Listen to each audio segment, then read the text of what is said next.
Here we are logging into the UCS Director GUI as admin. In this lesson, we're going to take a look at some of the UCS Director workflows. The workflows are located under Policies, Orchestration. In the Workflows tab, I have folders off to the left-hand side that show me all of my workflows. In this case, I've even created a couple custom workflows, such as these IT Custom folder and the Custom APIC workflows. But the ones underneath APIC Use Cases, Bare Metal Workflows, Default, Hyperflex, IBM, System, VM Provisioning, all of those come with UCS Director right out of the box. Now let's take a look at a workflow. Here's one of the custom workflows that I was working on. If I double click on it, I get to the Workflow Designer, and I can see that I'm editing a custom workflow called ACI Buildout. Now what I do to add tasks to this buildout is I simply go in here, I pick a task, for instance, create EPG, I drag it over here, and I let it go. I can then give it a name, and the comment is actually what the end user is going to see in the pane during this task. It's not recommended to change the task name. Now that I've given it a name, I want to click Next, and here's where I can manage the different inputs into this workflow. So for instance, an endpoint group has to be associated with an application profile. So I can let the end user put this in, or I can put it in myself. If I'm going to let the end user put it in, I want to give this input a label. The input type has already been selected for me. The next thing I want the end user to enter is going to be the EPG name or the endpoint group name. So once again, I'm going to let them enter this in. I do that by creating a new input label called EPG name. In this case, I'm going to choose generic text input. And now I submit that. So I'm letting the user give me the application profile name they want to associate the EPG with.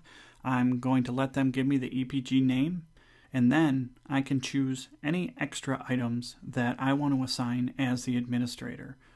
All of this can be controlled by you, what you want the end users to input and what you want to input. I'm going to go ahead and click Next, say Submit. My task has now been saved successfully. In order to link tasks together, it's drag and drop. So I can put these in any order, but I'm going to put it after the last task of creating a bridge domain. To link them together, I would go under the bridge domain and I would say On Success, click and hold, and drag it over to my Create EPG. So now I've created my tasks in serial, one after the other, and after my bridge domains, if that is successful, it's going to create my EPG. And if it's not successful, I can choose another action, or I can just say that it's completed. So it's that easy to drag and drop things into the workflow. After I'm done with that, I should validate my workflow, which it is valid, so I can close that, and now I can execute it to test it. In this workflow, I'm asking for 3 user inputs. The first one is my tenant name. The second one is the application profile that I want to add this EPG to, which I'm going to pick Web Application. And the third one is my EPG name. I now say Submit. It's going to run the workflow, and while it's running that workflow, it's going to show me what's happening at which time. And I can refresh this at any time in order to see if and when it fails.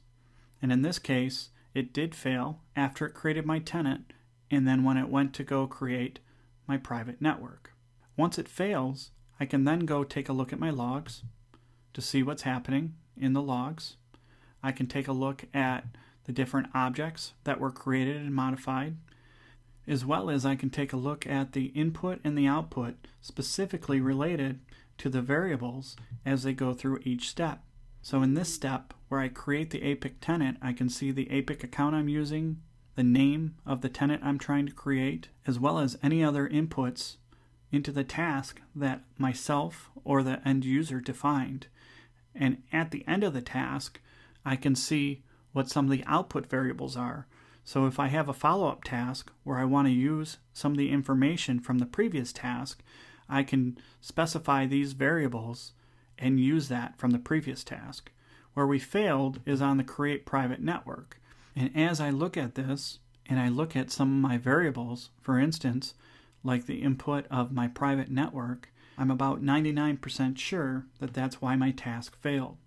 So you can troubleshoot your variables at every step of the way in order to make sure that the inputs that are going into the tasks are the correct inputs.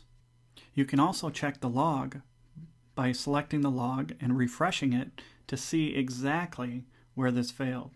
As I mentioned before, this failed during the creation of the private network, and I believe it's because of the input that I used in this section, and this log verifies that.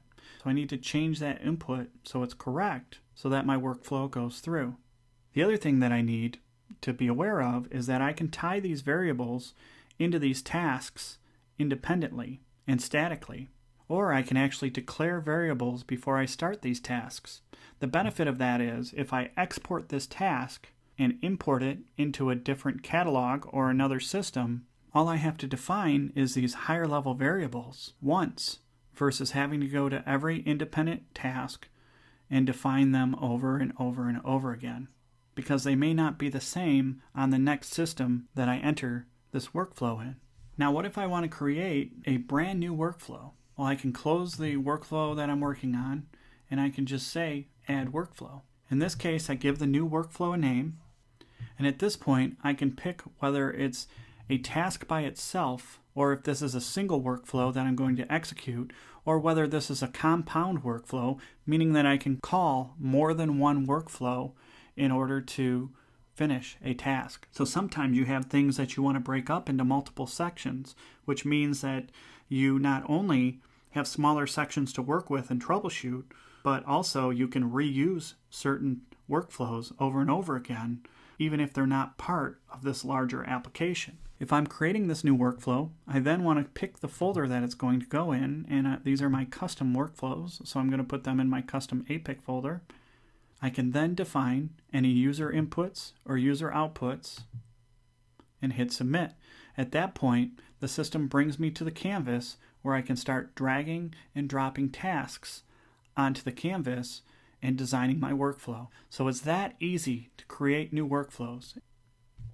And when I'm done, I exit out of here. I now have a new item to add to my catalogs. The final thing to remember for my workflows is that I have other agents that I can use besides the built-in workflows. So for instance, I have my bare metal agent, I have my SSH agent, I have a PowerShell agent. The PowerShell agent I install on a Windows server, and from that additional Windows server, UCS Director makes calls out to other Windows servers to run the PowerShell commands. I can also integrate via the REST API into other systems. Finally, don't forget that in your custom workflows, we can put in loops, if-then statements, and conditional decisions. Please join me for our next lesson, 12.8, Deploying a Service Profile to a Blade using UCS Director.